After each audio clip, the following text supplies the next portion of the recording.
What's up everybody, it's Surgical Ninja, and today, Palworld TCG players are absolutely losing their minds. You can't find booster boxes anywhere near MSRP anymore.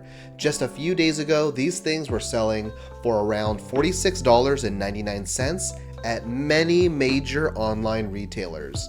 Now, the cheapest listings on eBay are around $160 a box shipped, and most of the reputable online stores are completely sold out. Naturally, everybody is blaming scalpers.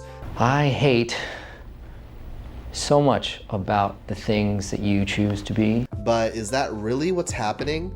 Personally, I don't think it's just scalpers. I think it's a combination of several things, all hitting at exactly the right time or wrong time. But before we get into that, I want to give a huge shout out to DualSpec. So DualSpec is one of my favorite new sleeve companies. I'm not sponsored by them at all. I do have an affiliate link down below for 10% off, but that is it. I just really like these sleeves.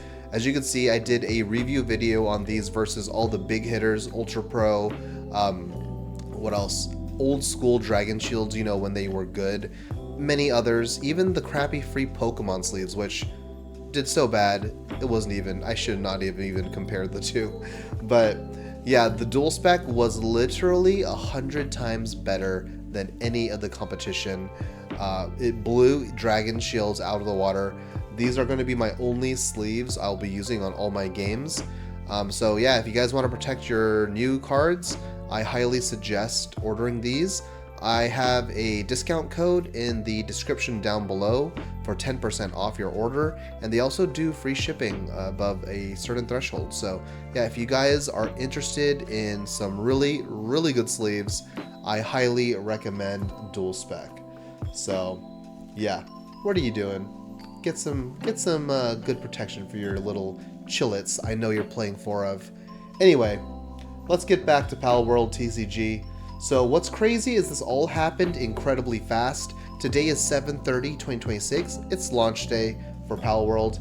But if you go back to my video on July 26, 4 days ago, where I talk about the Palworld products and what people should buy and avoid, you'll notice something interesting. I literally show websites like Game Nerds, Flipside Gaming, and several other retailers with products still sitting there. So not only was it available, it was cheap. Around $46.99 a booster box.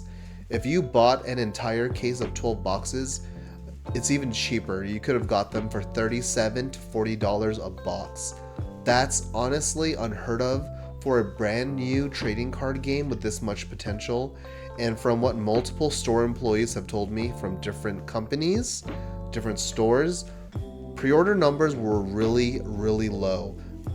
Low as in under 10% of their allocation was pre-ordered.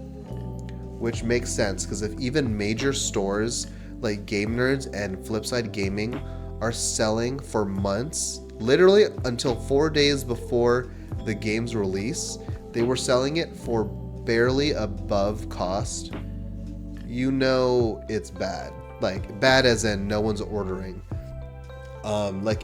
If this is true, just think about it from a store owner's perspective. Most local game stores, like the smaller ones that are not major companies, they buy their inventory on credit. They can't afford to gamble on hundreds of boxes of an unproven game that nobody appears interested in. So many stores ordered cautiously. Some barely ordered enough to cover expected demand. And honestly, I don't blame them. No one knew Palworld TCG was about to explode. So the people who truly believed in the game early, or just like the IP like me, like we got rewarded, right? We believed in the game. We picked up as many cases as we wanted, that we could feasibly acquire, and we picked them probably below MSRP, right? While everybody else is waiting on the sidelines to see if the game would succeed or not. So sometimes if you invest early, not even invest, just buy what you want early. I'm not trying to promote FOMO. I'm just saying if you want a product and it was cheap, like, I'm not saying buy something at double price. That's actually what I'm against. I'm saying if you were already wanting it but you wanted other people to take a risk, then I mean, if you want other people to take the risk, then that's kind of on you. Like, you didn't, if you believe in the game and love the IP, then you should have just bought it, especially when it was cheap, right? Below MSRP. And then around the same time, Palworld version 1.0 launched, literally July 2026, the same month the TCG is launching. And the video game absolutely exploded. It shot up the charts. It has over 30.5 million copies sold, hundreds of millions of dollars in revenue. Millions of people suddenly started talking about Palworld again. And when interest in an IP skyrockets, people naturally become invested in everything connected to that IP, right? I mean, it happened to Pokemon. Pokemon popped off. People wanted Pokemon shirts, lunch pails, other maybe adult things, you know what I'm saying? But yeah, so this includes trading card games. The timing isn't just a coincidence, it makes perfect sense, right? So I also think we're seeing something else happen. People are just tired of the mainstream things. So they're not necessarily tired of Pokemon in general, right? The thing that it's most similar to, but they're tired of the same formula. Every new Pokemon game just feels extremely familiar. Many fans have criticized recent titles for technical issues, dated visuals, or not taking enough risk.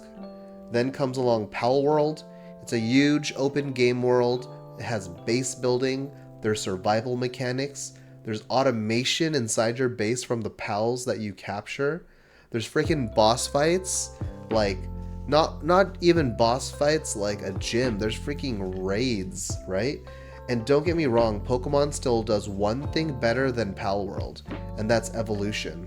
Watching your partner evolve has always been one of Pokemon's greatest strengths, and I'd love to see Palworld create its own unique progression system one day, but I'm sure Nintendo's lawyers are watching Pocket Pair like hawks for anything even remotely similar to evolution. I think that's the only reason they have not introduced that to the game, because if they're getting sued over something like throwing a ball to capture a Pokemon, a Palmon, you bet your ass they will sue them for evolution. So speaking of Nintendo, every time another lawsuit headline pops up, people talk about Palworld again. So whether you agree with Pocket Pair or Nintendo, there's no denying the controversy creates attention. So, like they say, bad publicity is good publicity. And this becomes a David versus Goliath story, and every headline introduces Palworld to even more people. That attention doesn't just help the video game, it helps the card game too. And there's this other reason people are also frustrated with the Pokemon TCG itself. Not just the video game, it extends to the TCG. We've all seen the videos, grown-ass adults are lined up outside Target, people sprinting to the shelves, arguments, pushing. Even Costco has crazy scenes over trading cards. Think about that. Somebody's going to Costco just trying to buy groceries for their family, and there's a giant chaos erupting over cardboard. That should not be normal. Like, I miss the days when I could just walk into a store, grab an Elite Trainer box, pay MSRP, and leave. There's no camping overnight, no racing strangers, no wondering if everything disappeared 5 minutes after opening the store. That's how a children's card game should work. I'm talking about Pokemon, by the way, not Palworld, because this is definitely not a children's game. But yeah, so we also have had massive hype moments. So last week I talked about rumors of a possible God Pack. Somebody supposedly opened one early, but people weren't convinced. The video looked sus. They didn't actually show the full pack opening. So the reaction kind of felt like flat. They were just like, "Oh my god, what is that? Oh, that's a God Pack." Like, so people wondered, is this fake? Well, launch day answered that question. Dozens of people are now posting God Packs online. They're real, and yes, I want 10 of these bitches. So let's talk about the elephant in the room. Scalpers. Are they buying product? Absolutely. Scalpers exist in literally every collectible hobby. Someone once joked that after a nuclear apocalypse, there would only be cockroaches and scalpers. Honestly, I'm still trying to figure out if those are actually different species. But here's where I disagree with a lot of people. I don't think scalpers created this shortage. I think they made an already existing shortage even worse. Limited initial supply, exploding interest, launch week hype, god packs, the success of the video game, curiosity from Pokemon players who can't get fucking Pokemon product, then the scalpers jump in. This is all feeding itself. So the good news is Bushiroad knows how to print cards, and that may be a good or a bad thing depending on how you look at it. Because if Bushiroad sees demand, they're a company, and they're going to print more. Because every box a scalper sells is a box Bushiroad wishes they had sold.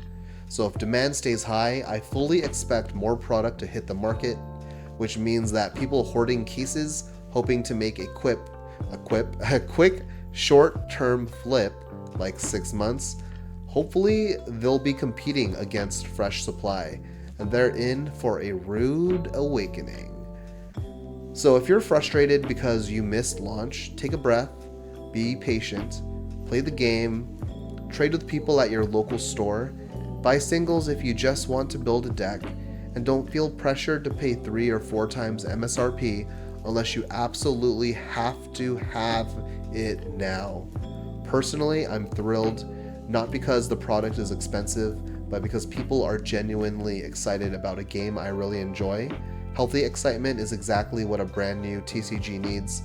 Now let me know down below, do you guys think it's mostly scalpers, or do you think the demand is actually real? If you guys enjoyed today's video, don't forget to like, subscribe, and I'll see you guys in the next one. And I'll be here making questionable financial decisions for you. Peace.